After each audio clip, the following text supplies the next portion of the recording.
Hello student, आज हम पढ़ेंगे विशिष्ट न्यायालय अधिनियम 2011। ये बहुत छोटा एक्ट है। इसमें टोटल सेक्शन 26 दिए हैं जो हम बहुत इजी वे में और बहुत रैपिडली पढ़ेंगे। सबसे पहले हम ये देख लेते हैं ये अधिनियम बनाया क्यों गया है। तो भ्रष्टाचार निवारण अधिनियम है जिसके अंदर लोक सेवक द्वारा जो ऑफेंस किए जाते हैं उनके विचारण के लिए और उनका विचारण त्वरित विचारण के लिए इस अधिनियम को बनाया गया है। एक टाइम लिमिट दी है अपील की, कितने टाइम में डिस्पोज करना है, ये सारी चीज़ें, जिससे कि हमें पता चलता है कि लोक सेवक मतलब जो ऑफेंडर है जिसने ऑफेंस किया है उसे इतना टाइम नहीं दिया जाता है कि वो उस टाइम में जो एविडेंस वगैरह हैं उन्हें मिटा सके या फिर उनके साथ छेड़छाड़ कर सके किसी भी तरीके की। इसलिए बहुत स्पीडली और एक टाइम लिमिट में इसको डिस्पोज करना रहता है। ठीक है, उसके बाद हम इस सेक्शन में इस एक्ट की कुछ जो हमें बेसिकली पता होना चाहिए मोटी मोटी बातें वो हम ऊपर लिख लेते हैं। आप लोग भी अपने बैरेक्ट में लिख लेना, जिससे कि जब भी आप इसको रिवाइज करो तो सबसे पहले आपकी नज़र उन्हीं पे पड़े, क्योंकि इसमें बहुत छोटी छोटी चीज़ें होती हैं। हमें लगता है बहुत छोटा एक्ट है और हम कहीं ना कहीं मिस कर जाते हैं, इसलिए हम वो थोड़ा हाईलाइट रहें इसलिए हम उन्हें ऊपर लिख लेते हैं। सबसे पहले तो हम लिखेंगे इसमें टोटल सेक्शन कितने हैं। तो सेक्शन है 26। चैप्टर कितने हैं इसमें? 4 चैप्टर हैं। उसके बाद इसका एक्ट नंबर क्या है? तो 8 है और स्केड्यूल इसमें नहीं है। उसके बाद आ जाता है कि इसे असेंट कब मिली, और इसके असेंट किसकी मिली है? तो वो राष्ट्रपति की मिली हुई है। ओके,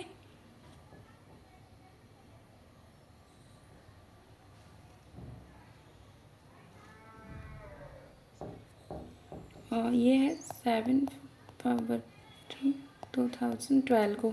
उसके बाद है ये इन्फोर्स कब हुआ है? तो 15 फ़रवरी को।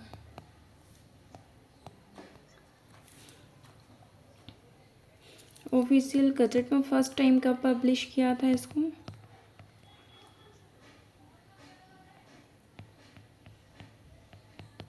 तो 10 फ़रवरी को।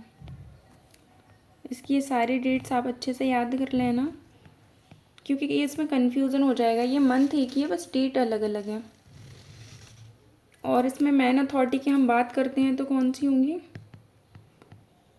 Man authority state government, high court, special court और आ जाएगा ऑथराइज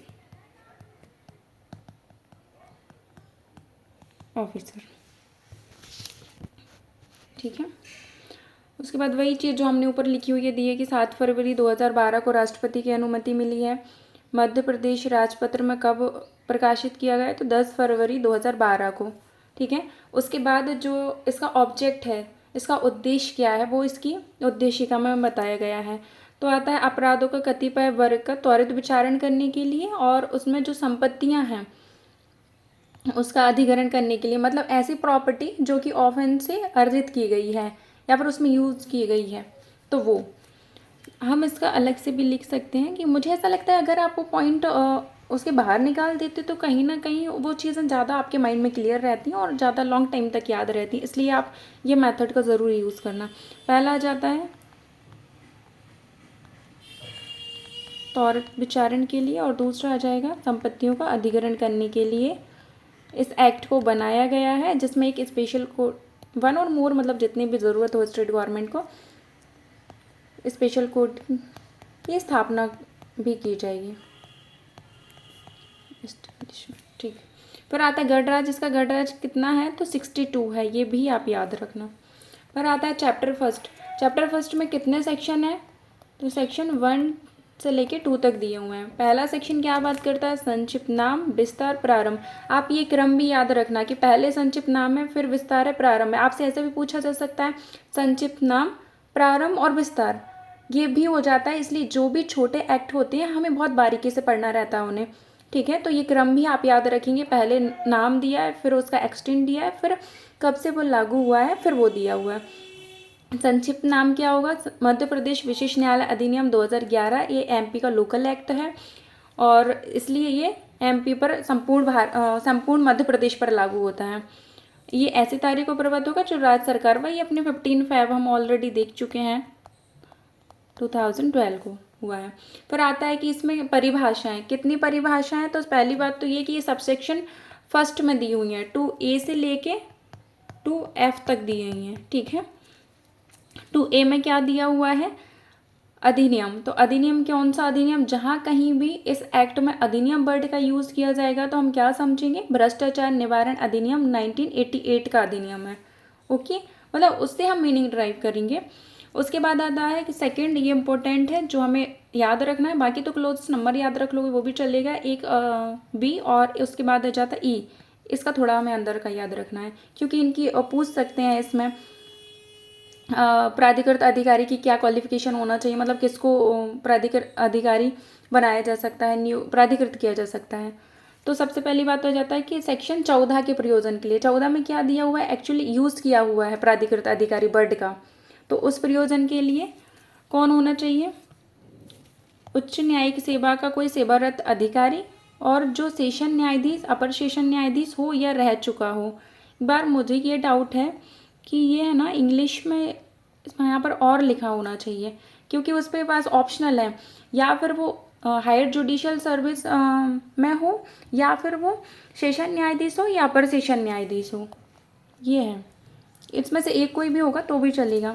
पहला जाता है हायर जुडिशरी का मेंबर होना चाहिए, मतलब उसने उसमें सर्विस की हो, और सेकंड आता है कि कोर्ट ऑफ सेशन या एडिशनल कोर्ट ऑफ सेशन होना चाहिए ये। उसके बाद संहिता, तो पहले CRPC थी और अब हम क्या लेंगे, BNSS।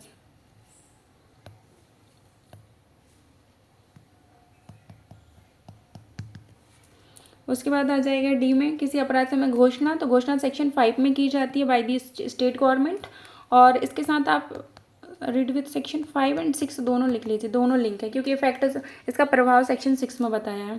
फिर आता है ई, अपराध।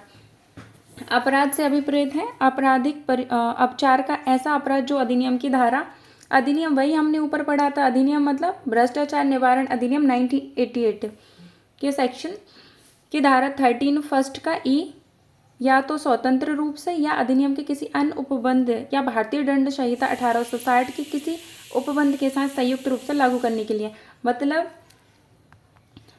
आप होगा का सेक्शन 13 फर्स्ट ये ले लीजिए, ये अकेला भी offence as a offence consider होगा और इसके साथ उसी एक्ट के और प्रोविज़न भी आ जाते हैं तब भी, और या फिर हम लिख ही देते हैं अदर प्रोविज़न, और थर्ड में आ जाएगा अंडर दी IPC में, तो मतलब साथ में भी और उपबंधों के अंतर्गत अगर वो भी इसमें ऐड होते हैं तब भी ऑफेंस मतलब ऑफेंस की कैटेगरी में आएगा, और अकेला भी ऑफेंस की कैटेगरी में आएगा, ठीक है।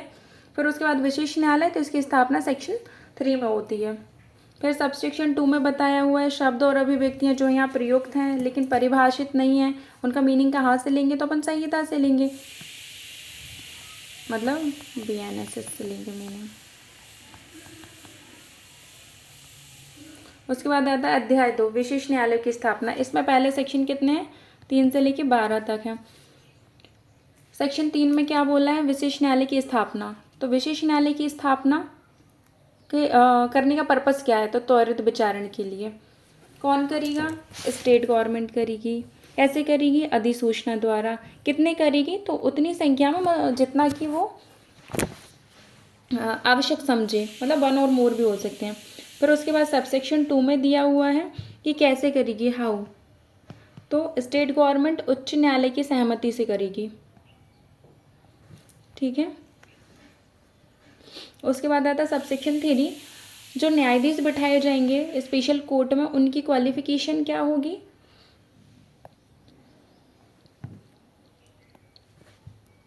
पहला तो उच्चतर न्यायिक सेवा का सदस्य हूँ, और अगर सदस्य नहीं है तो सत्र न्यायाधीश या अपर सत्र न्यायाधीश हूँ, मतलब वही जो प्राधिकृत अधिकारी पढ़ रहे थे आप, सेम वही क्वालिफिकेशन यहाँ पर दी गई हैं, ओके। हायर जुडिशियल का मेंबर रह चुका है, फिर कोर्ट ऑफ सेशन हो या फिर कोर्ट ऑफ सेशन हो। ओके। फिर आता है सेक्शन 4 विशेष न्यायालय द्वारा मामलों का संज्ञान। तो ये दो तरीके से करेगा। पहले तो ये है कि जो इसके समक्ष मैटर संस्थित किए गए हैं जो मामले, और दूसरा आ जाएगा जो कि हाई कोर्ट ने ट्रांसफ़र किए हों यहाँ पर अंडर द सेक्शन 10। ओके। फिर आता है सेक्शन 5 भाई घोषणा। इस अधिनियम के अधीन विचार किए जाने वाले मामलों की घोषणा तो कौन करेगा? स्टेट गवर्नमेंट कब करेगी? कब करेगी? जब प्रथम दृष्टया साक्ष्य के आधार पर उसे विश्वास करने का कारण है कि ऐसे व्यक्ति द्वारा कथित रूप से अपराध किया गया है, उसके लिए सफिशिएंट ग्राउंड है। जो कैसे व्यक्ति, कौन सा व्यक्ति? जो लोक सेवक है, मतलब लोक सेवक रह चुका है या फिर प्रेजेंट में अभी लोक सेवक है, जो वही अधिनियम फिर आ गया अपना भ्रष्टाचार अधिनियम जो दिया गया उसका 2C के अंतर्गत जो लोक सेवक है या रह चुका है उसके बारे में इस आशय की घोषणा करेगी। मतलब कि उस कैसी घोषणा करेगी कि ऐसे लोक सेवक ने अपराध किया है उस एक्ट के अंतर्गत जो हमने अपराध देखा है अभी सेक्शन जो 13 था, सबसेक्शन 1 था, उसका भी मैं जो ऑफेंस दिया वो। और ऐसी घोषणा किसी भी न्यायालय में क्वेश्चन नहीं की जाएगी। फिर इसका प्रभाव क्या होगा? इसका प्रभाव होगा संहिता और तत्सम प्रबद्ध किसी अन्य विधि में किसी बात की होती हुए भी कोई अभियोजन इसके संबंध में विशिष्ट न्यायालय में ही, स्पेशल कोर्ट में ही संसित किया जाएगा, अदर और अन्य कोर्ट में नहीं। सबसेक्शन 2 क्या बोलता है? जहाँ धारा 5 के अधीन कोई घोषणा किसी अपराध से संबंधित है जिसके संबंध में पहले से ही अभियोजन चल रहा है उस ऑफेंस से रिलेटेड, जो कि जिस कोर्ट में चल रहा है वो स्पेशल कोर्ट नहीं है, तो फिर क्या होगा? तो उसी मैटर को स्पेशल कोर्ट को ट्रांसफ़र कर दिया जाएगा। ठीक है। फिर सेक्शन 7 आता है अपराधों के विचारण के बारे में विशेष न्यायालय की अधिकारिता। जुडिक्शन दिया हुआ है कौन कौन से ऑफेंस हैं और उनको कैसे ट्राई कर सकता है ये बताया गया है। तो विशेष न्यायालय मुख्य आरोपी है उसको जो कि षड्यंत्र करता है या फिर दुष्प्रेरक के रूप में, मतलब सेपरेट तरीके से विचारण कर सकेगा या फिर उनका एक साथ विचारण कर सकता है। समस्त व्यक्तियों का एक ही विचारण में उनको ऐड कर सकता है जो कि मुख्य अपराधी है, षड्यंत्र करता है या दुष्प्रेरक है।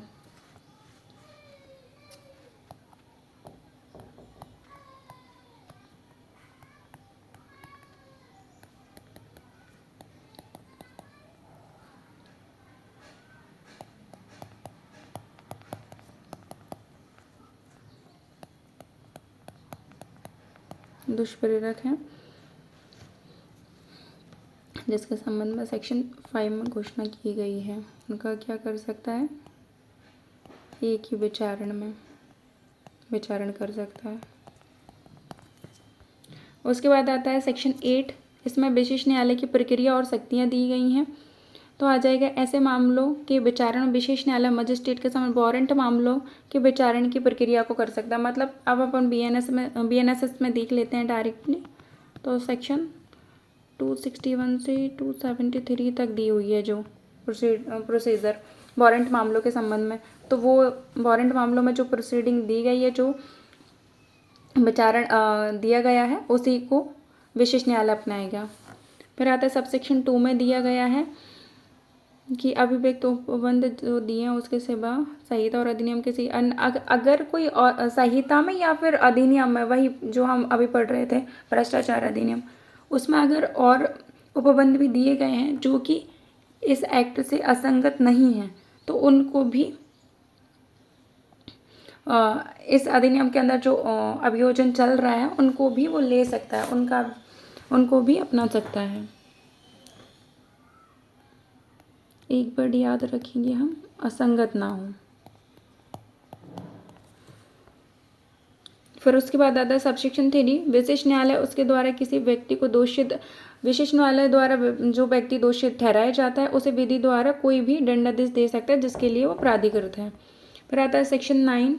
सेक्शन 9 में विशेष न्यायालय के आदेश के विरुद्ध अपील दी गई है। इसके साथ आप लिख लीजिए रीड विथ सेक्शन 17 भी साथ में पढ़ लेना आप तो, क्योंकि वहाँ पर यहाँ भी अपील है, वहाँ भी अपील है।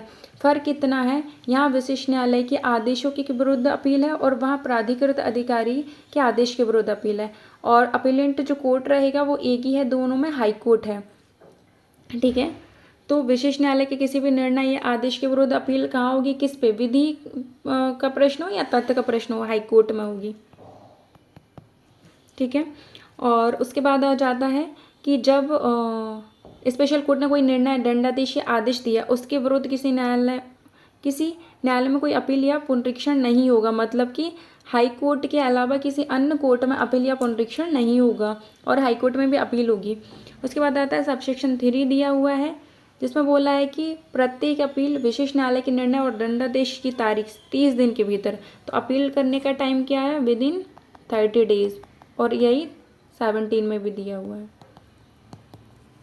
ठीक है।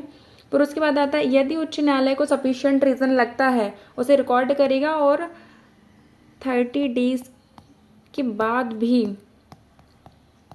रीज़न रिकॉर्ड करके अपील को एक्सेप्ट कर लेगा। उसके बाद आता है सेक्शन 10 मामलों का अंतरण। तो मामलों का अंतरण कौन करेगा, हाई कोर्ट करेगा। कौन से कोर्ट से कौन से कोर्ट को, तो एक स्पेशल कोर्ट से दूसरे स्पेशल कोर्ट को ट्रांसफ़र कर देगा। फिर सेक्शन 11 दिया हुआ है, विशेष न्यायालय विचारण को स्थगित करने के लिए बाध्य नहीं होगा, अवध मतलब बाउंड नहीं होगा कि वो करे ही, लेकिन कब कर सकता है, जब उसको लगता है ऐसे रीज़न उसको लगता है और ऐसे रीज़न रिकॉर्ड करने से कि इसमें न्याय के हित में होगा ऐसा, तब वो स्थगन दे सकता है विचारण के दौरान। तो हम लिख सकते हैं न्याय के हित में है, तो फिर वो स्थगन दे सकता है रीज़न रिकॉर्ड करके, ठीक है। फिर आता है कि कितने टाइम में निपटारा होगा, तो प्रयास करेगा निपटाने का विद इन 1 ईयर। कब से, जब संसित किया गया है केस या फिर जब से ट्रांसफ़र किया है उस डेट से। इसमें फिर सेक्शन 12 ये बोलता है यदि स्पेशल कोर्ट में पहले न्यायाधीश पीठासीन न्यायाधीश दूसरा जज था, उसके बाद दूसरा आ जाता है, तो फिर क्या होगा, जो पहले द्वारा जो भी एविडेंस वगैरह पूर्ववर्ती द्वारा पहले एविडेंस रिकॉर्ड किए हैं पूरे तरीके से या आंशिक पार्टली दोनों ने करे हैं, तो उस साक्ष्य का फर्दर जो भी स्पेशल कोर्ट में न्यायाधीश आएगा वो उसका यूज़ कर सकता है, उस पर कार्रवाई कर सकता है। फिर उसके बाद है अध्याय 3 है संपत्ति का अधिहरण, जो 13 से लेके 19 तक है। संपत्ति का अधिहरण ये कौन इसकी घोषणा कौन करता है, तो स्टेट गवर्नमेंट करता है। कब करता है, प्रथम दृष्टया साक्ष्य के आधार पर उसे ये विश्वास करने का कारण हो जाता है कि ऐसे व्यक्ति मतलब कौन, मतलब पब्लिक सर्वेंट, वही स्पेशली उन्हीं पर्सन के लिए है ये जिन्होंने मतलब करप्शन वगैरह किया है, ऐसे व्यक्ति ने अपराध किया है जो कि लोकपद धारण कर चुका है, कर रहा है, और जो लोक सेवक हो या फिर लोक सेवक रह चुका है, भले ही विशेष न्यायालय ने उस अपराध के संबंध में संज्ञान लिया हो या ना लिया हो। ऐसी धन और संपत्ति जो कि जिसके संबंध में राज्य सरकार को लगता है रीज़न टू बिलीव है कि वो अपराध द्वारा उपताप अर्जित की गई है, मतलब भाई करप्ट करके, तो लोक सेवक को बोलेगा कि वह जो प्राधिकृत अधिकारी है उसे एक आवेदन देने के लिए प्राधिकृत करेगी, मतलब पब्लिक सर्वेंट जो अपना पीपी है, लोक अभियोजक, ये जो ऑथोराइज ऑफिसर है इसको एक एप्लीकेशन देगा, ठीक है। एप्लीकेशन में क्या क्या होगा, तो एप्लीकेशन में एक या एक से अधिक शपथ पत्र होंगे जिसमें उन आधारों का उल्लेख होगा कि किन आधारों को लेके स्टेट गवर्नमेंट को ये विश्वास है कि ये अपराध द्वारा अर्जित की गई है संपत्ति या मनी जो भी है, और उनकी वैल्यू क्या है वो लिखा जाएगा। उसके बाद बोला है कि ऐसे धन या संपत्ति है जिसके संबंध में ऑलरेडी पहले कोई सूचना दे रखी है, तो वो भी उसमें मेंशन किया जाएगा एप्लीकेशन में कि पहले सूचना वगैरह दे रखी थी। उसके बाद आता है शोकॉज नोटिस जारी किया जाएगा। जब ऐसा एप्लीकेशन दी जाती है तो 13 के अधीन किया गया कोई भी आवेदन प्राधिकृत अधिकारी को जब मिलता है उसके संबंध में जो आवेदन किया गया है उस व्यक्ति जो इफेक्टेड पर्सन है, प्रभावित व्यक्ति, उसे एक कारण बताओ सूचना जारी करेगा कि वह इतने टाइम के भीतर 30 दिन के अंदर उसकी जिस संपत्ति के बारे में ऐसा अधिग्रहण होने की घोषणा की गई है, उसकी आय, उपार्जन, आस्तियों का स्रोत, मतलब कि आपने ये कहाँ से आपको मिला है, कहाँ से मिला है, आप इसके बारे में बताएं विद इन दी 30 डेज, जब से कि आपको सूचना दी गई है। सुसंगत जानकारी, विवरण वगैरह दें, कारण बताओ की अपेक्षा की जाएगी। तो आप डायरेक्टली लिख सकते हो कारण बताओ सूचना दी जाएगी, ठीक है। उसके बाद सबसेक्शन 2 में बोला है जब ऐसी कोई सूचना दी जाती है धन या संपत्ति या दोनों को विषय में, तो जो ऐसा व्यक्ति, जो अन्य व्यक्ति, मतलब जिसको दी है वो तो ठीक है, अगर अन्य व्यक्ति के पोजीशन में है, वो धारण करता है, तो एक कॉपी उसको भी दी जाएगी। अफेक्टेड पर्सन जिसने अर्जित की है, और दूसरा है कि जिसके कब्जे में है। फिर आता है सबसेक्शन 3, जो प्रभावित व्यक्ति द्वारा प्राधिकृत अधिकारी के समक्ष अभिलिखित कराई गई साक्ष्य सूचना विशिष्टियों का विशिष्ट न्यायालय के समक्ष विचारण में खंडन किया जा सकेगा, परंतु ऐसा खंडन इस अधिनियम के विशेष न्यायालय द्वारा अपराधी के अपराध के अवधारण और न्याय निर्णय के विचारण तक ही, मतलब जो एविडेंस वगैरह इसमें दिए जाएंगे वो सिर्फ कहाँ पर उनका यूज़ होगा, तो अपराध के अवधारण के लिए पहला आ जाएगा, और दूसरा आ जाएगा कि जब तक न्याय निर्णय नहीं हो जाता, मतलब विचारण तक, उसके बाद वो एविडेंस को अदरवाइज यूज़ नहीं किया जाएगा। सेक्शन 15 है कतिपय मामलों में संपत्ति का अधिग्रहण।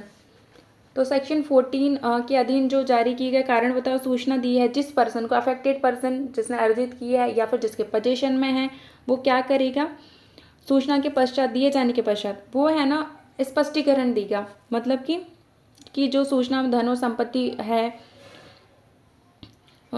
धन या संपत्ति है, वो कहाँ से उसे अर्जित की गई है, मतलब वो कहाँ से उसको मिली है, वो अपने स्रोत बताएगा। उसमें स्रोत बताने के बाद जो प्राधिकृत अधिकारी है वो ये विनिर्देश करेगा कि ये प्रॉपर्टी मनी ऑफेंस मतलब अपराध के माध्यम से अर्जित की गई है या फिर नहीं। उसके बाद सबसेक्शन 2 है जहाँ प्राधिकृत अधिकारी वह निर्देश करता है कि कारण बताओ सूचना में जो दी है उसमें जो व्यक्ति ने स्पष्टीकरण दिया है उसके हिसाब से उसको लगता है कि ये अपराध के माध्यम से तो अर्जित की गई है, लेकिन वो विनिर्दिष्टता चिन्हित करने में समर्थ नहीं है, तो क्या करेगा, उसके लिए ये विधिपूर्ण होगा कि ऐसी धन या संपत्ति या दोनों को अपने सर्वोत्तम निर्णय के अनुसार अपराध के माध्यम से किए गए हैं, ऐसा वो निष्कर्ष अभिलिखित कर सकता है अगर उसे डाउट है उसके बाद भी। सबसेक्शन 3 बोलता है जहाँ प्राधिकृत अधिकारी इस धारा के अधीन इस आशय का निष्कर्ष अभिलिखित करता है कोई धन या संपत्ति या दोनों अपराध के माध्यम से अर्जित किए गए हैं, वहाँ एक घोषणा करेगा कि ऐसे धन और संपत्ति किसको अभिग्रहण हो जाएंगे, स्टेट गवर्नमेंट को, और सभी विलंबों से मुक्त, मतलब जो चार्जेस वगैरह हैं उसमें जो भी लोन ले रखी हो उसके कोई भी ड्यू पेमेंट वगैरह हैं तो वो सब स्टेट गवर्नमेंट पे नहीं होंगे। फिर उसके बाद आता है यदि उस प्रॉपर्टी का बाजार मूल्य दे दिया जाता है, ऐसे प्राधिकृत अधिकारी के पास जमा कर दिया जाता है, तो उस प्रॉपर्टी को अधिग्रहित नहीं किया जाएगा। फिर उसके बाद आता है कि जहाँ ऑफेंस कोई कंपनी द्वारा किया जा रहा है तो जो कंपनी के शेयर्स वगैरह हैं वो स्टेट गवर्नमेंट को अधिग्रहित हो जाएंगे, और जो कंपनी अधिनियम 1956 अथवा कंपनी के संगम अनुच्छेद में अंतर्विष्ट किसी बात के होते हुए भी कंपनी क्या करेगी, तुरंत स्टेट गवर्नमेंट को अपना अंतरिति रजिस्टर्ड करेगी।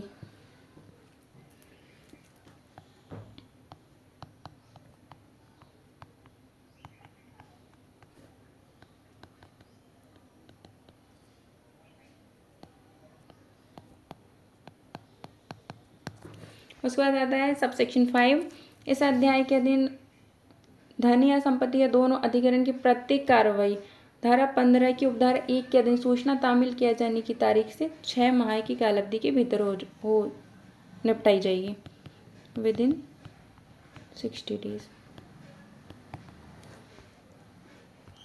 सॉरी 60 डेज नहीं 6 मंथ।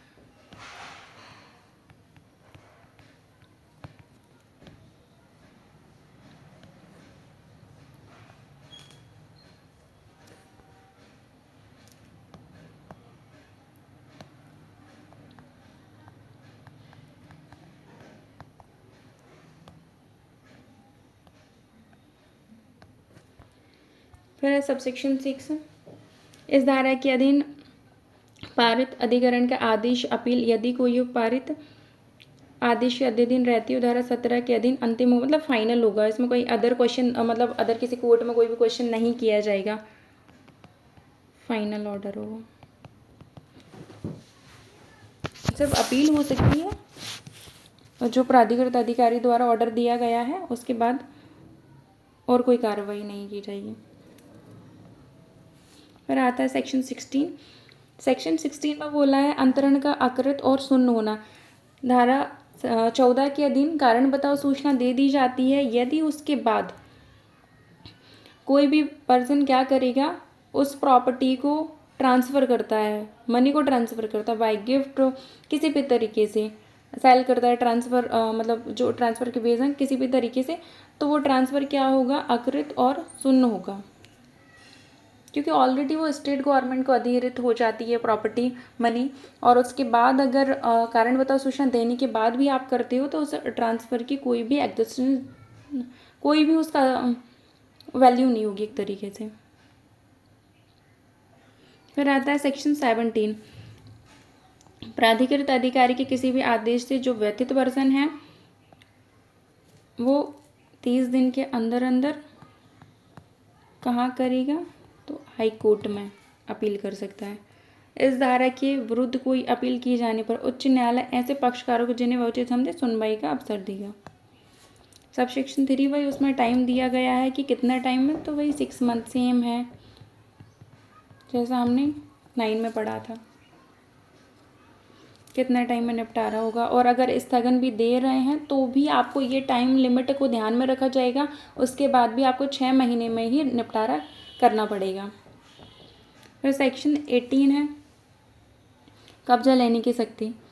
कि कोई धन या संपत्ति है जो स्टेट गवर्नमेंट द्वारा अधिकृत हो गए हैं, तो जो प्राधिकृत अधिकारी है, प्रभावित व्यक्ति है या उसके साथ साथ कोई अन्य व्यक्ति भी है ऐसे धन या संपत्ति को धारण किए हुए है, उसे आदेश देगा कि भाई 30 दिन के अंदर अंदर आप ऐसी प्रॉपर्टी और संपत्ति प्राधिकृत अधिकारी को या फिर इसमें मत कोई और प्राधिकृत अधिकारी है उसको अभ्यर्पित कर दो, उसको सरेंडर कर दो या उसका कब्जा दे दो, पोजीशन डिलीवर कर दो। और आवेदन दिए जाने के बाद यदि प्रभावित व्यक्ति उस संपत्ति में निवास कर रहा है जो कि डिस्प्यूटेड है, तो उसको तत्काल बेदखल करने के बदले यदि वो पर्सन ऐसा बोलता प्राधिकृत अधिकारी से कि उसे कुछ टाइम के लिए उसमें रहने दिया जाए, उसके बाद वो उसको खाली कर देगा, तो वो रहेगा। लेकिन जो रेंट है, जो मार्केट में रेंट वैल्यू चल रही है उसके अकॉर्डिंग वो रेंट देता रहे स्टेट गवर्नमेंट को, और उसके बाद वो उसको खाली करके उसका कब्जा दे देगा जब तक कि वो अपनी और कहीं अपनी रहने की व्यवस्था नहीं कर लेता है उतना टाइम के लिए। उसके बाद आता है यदि ऐसा पर्सन क्या करता है, डिलीवर नहीं करता, प्रॉपर्टी खाली नहीं करता, उसे इनकार करता है या फिर वो ऐसे ऑर्डर का पालन नहीं करता है, तो क्या करेगा प्राधिकृत अधिकारी, उसका बल का प्रयोग भी कर सकता है उसको हटाने के लिए, बेदखल करने के लिए। और ऐसा बल का प्रयोग करने में ऐसे धन या संपत्ति कब्जा लेने के पर्पज से पुलिस ऑफिसर की भी सहायता ले सकता है। फिर आता है कि अधिहृत धन या संपत्ति की वापसी। तो कब होगी वापसी, तो ये 3 ग्राउंड में होती है। पहली बात तो ये अधिग्रहण हो गई है कहाँ पर, सेक्शन 15 में, और उच्च न्यायालय ने क्या करा है, अपील में उसको उपांतरित कर दिया है, बातिल कर दिया गया है, या जहाँ प्रभावित व्यक्ति विशेष न्यायालय द्वारा दोष मुक्त कर दिया है। तो पहला आ जाएगा जो हाईकोर्ट द्वारा उपांतरित कर दिया, बातिल कर दिया मतलब रोक दिया है। दूसरा आता है स्पेशल कोर्ट द्वारा दोष मुक्त कर दिया। तो फिर क्या करेगा, स्टेट गवर्नमेंट को जो प्रॉपर्टी अधिग्रहण हो गई थी वो धन या संपत्ति दोनों को प्रभावित व्यक्ति को वापस कर दिया जाएगा। और अगर संपत्ति नहीं कर पा रहा वापस तो उसका जो वैल्यू थी उसकी जो वो उसको दे दी जाएगी। और इस पर ना इंटरेस्ट का भी दिया 5% पर एनम के अकॉर्डिंग, मतलब हर साल का 5% के हिसाब से ब्याज भी दिया जाएगा जो उसको प्रॉपर्टी वैल्यू दी जाएगी उसमें ऐड करके। फिर आता है चैप्टर 4 जिसमें 20 से लेके 26 तक सेक्शन दिए हुए। 20 में बोला गया है जो कारण बताओ सूचना आप देते हो, 14 में या कोई आदेश है वो अविधिमान्य नहीं होगा। किस कारण से? कि यदि उसे जारी करने में कोई सूचना जारी की है, घोषणा की है, सूचना और ये आदेश वगैरह दिया है, उसमें संपत्ति और व्यक्ति का विवरण, किसका? संपत्ति और व्यक्ति के विवरण में कोई त्रुटि हो जाती है। लेकिन त्रुटि ऐसी नहीं कि उसकी पहचान ना हो पाए। अगर त्रुटि होने के बाद भी पहचान बराबर हो रही है प्रॉपर्टी की, हाँ यही प्रॉपर्टी है जो कि जिसके बारे में डिस्प्यूटेड है या फिर यही पर्सन है, आप प्रॉपर उसकी आइडेंटिटी का पता कर सकते हैं। तो अगर ऐसी त्रुटि भी होती है तो अविधिमान नहीं माना जाएगा ऐसा ऑर्डर या सूचना। उसके बाद आता है सेक्शन 21 में बोलता है कि ये एक्ट अन्य विधि के अतिरिक्त होगा। मतलब कि इससे रिलेटेड जो ऑफेंस हम इसमें ले रहे हैं, उनका विचारण किया जा रहा है, इससे रिलेटेड अदर लॉ में भी अगर कोई बात की है तो वो एक्ट प्लस ये वाला एक्ट दोनों ही उस पर अप्लाई होंगे। ना कि ये सिर्फ एक्ट ऐसा होगा, मतलब अतिरिक्त होगा, उसके अतिरिक्त होगा, उसमें भी और इसमें भी, दोनों में हम दोनों को प्रोविज़न हम ले सकते हैं। उसके बाद आता है सेक्शन 22 अन्य कार्रवाइयों का वर्जन। तो सेक्शन 9 में भी अपील थी, 17 में भी अपील थी। जैसा उपबंधित है, मतलब अपील का दिया कि हाई कोर्ट में ही होगी। जैसा उपबंधित उसके सिवा धारा 15 के किसी धारा 15 के अधीन किसी धन या संपत्ति दोनों का अधिकृत किए जाने के आदेश के संबंध में किसी न्याय, मतलब अदर कोर्ट में आप लिख लो, और स्पेशल कोर्ट थे इसमें, अदर कोर्ट में कोई भी सूट और अदर प्रोसीडिंग नहीं की जाएगी, ओनली स्पेशल कोर्ट में ही आप कर सकते हो। उसके बाद सेक्शन 23 बोलता है सद्भावपूर्वक की गई कार्रवाई का संरक्षण। और गुड फेथ में आपने कार्रवाई की गई है तो आपके अगेंस्ट कोई भी वाद, अभियोजन या अन्य कार्रवाई नहीं संसित की जाएगी। फिर आता है सेक्शन 24 रूल मेकिंग पावर किसके पास है? तो स्टेट गवर्नमेंट के पास है। रूल बना के अधिसूचना द्वारा इनको प्रकाशित करेगी। क्यों बनाएगी रूल? तो इस अधिनियम में जिस पर्पज़ के लिए अधिनियम बनाया गया है उसको कार्यान्वित करने के लिए। उसके बाद आ जाता है सेक्शन 25, इसमें अध्यारोही प्रभाव, मतलब कि ओवरराइडिंग इफेक्ट रखेगा। अगर ये एक्ट और किसी दूसरे एक्ट में दोनों की उपबंध असंगत हैं तो कौन प्रिवेल करेगा, कौन अभिभावी होगा? तो इस अधिनियम के प्रोविज़न को अप्लाई किया जाएगा। फिर आता है सेक्शन 26 कठिनाइयाँ दूर करने की शक्ति। तो कौन? वही स्टेट गवर्नमेंट करेगी, ठीक है। और ये एक्ट जब से लागू हुआ है, प्रारंभ हुआ है, उसके 2 साल तक लागू होगा। मतलब 2 साल तक जैसे लागू हुआ उसके बाद अगर इसमें कोई भी प्रॉब्लम आती है, इसको प्रॉपर तरीके से इन्फोर्स नहीं किया जा सकता है तो 2 साल तक, विद इन दी 2 ईयर्स तक स्टेट गवर्नमेंट मतलब इसके संबंध में रूल्स वगैरह बना सकती हैं कि इसे और अच्छे से इम्प्लीमेंट किया जाए। ओके, तो आज हमारा ये एक्ट ख़त्म हो गया है। ये हमारा पहला एक्ट है जो कि हमने स्टार्ट किया है। ऐसे ही हम डे बाय डे मतलब एक्ट लाते रहेंगे और बहुत ईज़िली तरीके से हम उन्हें याद करने की कोशिश करेंगे। और इसके संबंध में अगर आपको कोई भी डाउट हो तो आप कमेंट में ज़रूर बताना, मैं उसको एक्सप्लेन करने का ट्राई करूँगी और जिससे कि आपको इजी वे में समझ आ जाए। वैसे तो इसमें कुछ नहीं है, जो भी मैंने इसके बाहर निकाल के रखी हुई हैं चीज़ें सेक्शन के बाहर, वो इम्पोर्टेंट है। मोस्टली एमसीक्यू वहीं से बनता है, जैसे आपके टाइम लिमिट हुई और कोई अथॉरिटी है तो वहाँ से। हम इसमें एक और कर सकते हैं, आप लोग भी कर लेना। जैसे कि सेक्शन 8 में दिया हुआ है कि स्पेशल कोर्ट कौन सी प्रोसीडिंग लेगा, तो वारंट मामलों में जो दी गई है वही यहाँ पर ट्राई किया जाएगा। उसके बाद आता है कि सेक्शन 9 में स्पेशल कोर्ट के ऑर्डर की अपील हाई कोर्ट में होगी, कितने दिन में होगी? With in the 30 days. फिर उसके बाद आता है कि स्पेशल कोर्ट अपनी प्रोसीडिंग कितने टाइम में डिस्पोज करेगा, तो ये सेक्शन 11 के सबसेक्शन 2 में दिया हुआ है, 1 ईयर में डिस्पोज करेगा। उसके बाद आता है सोकोज नोटिस कहाँ पर दिया गया है, तो सेक्शन 14 में दिया है। कितने टाइम में आपको कारण बताना पड़ेगा, तो 30 डेज में बताना पड़ेगा। उसके बाद ये जो कार्रवाई है 14 का सबसेक्शन 5 में दिया है कि 6 मंथ में आपको पूरी करना पड़ेगा। उसके बाद आता है सेक्शन 17 में आता है कि जो प्राधिकृत ऑफिसर है उसने ऑर्डर दिया है तो उसके खिलाफ जो अपील होगी वो विद इन दी 30 डेज में होगी। कहाँ होगी, हाई कोर्ट में होगी, और इसका निपटारा 6 मंथ में किया जाएगा। फिर उसके बाद सेक्शन 18 है प्रॉपर्टी डिलीवर, मतलब जिस अफेक्टेड पर्सन को बोला है कि आप प्रॉपर्टी स्टेट गवर्नमेंट को डिलीवर करो तो कितने डेज़ में करना पड़ेगा, 30 डेज़ में। और 19 में है कि अगर आपको प्रॉपर्टी वैल्यू दी जाती है, रिटर्न दी जाती है, तो 5% पर एनम के हिसाब से इंटरेस्ट भी आपको दिया जाएगा प्लस। तो ये वो वहाँ से ये कुछ एरियाज़ हैं जहाँ पर क्वेश्चन बन सकते हैं, जहाँ टाइम लिमिट दी हुई है या फिर अथॉरिटी वगैरह दी हुई है। ठीक है, okay, thank you for the watching.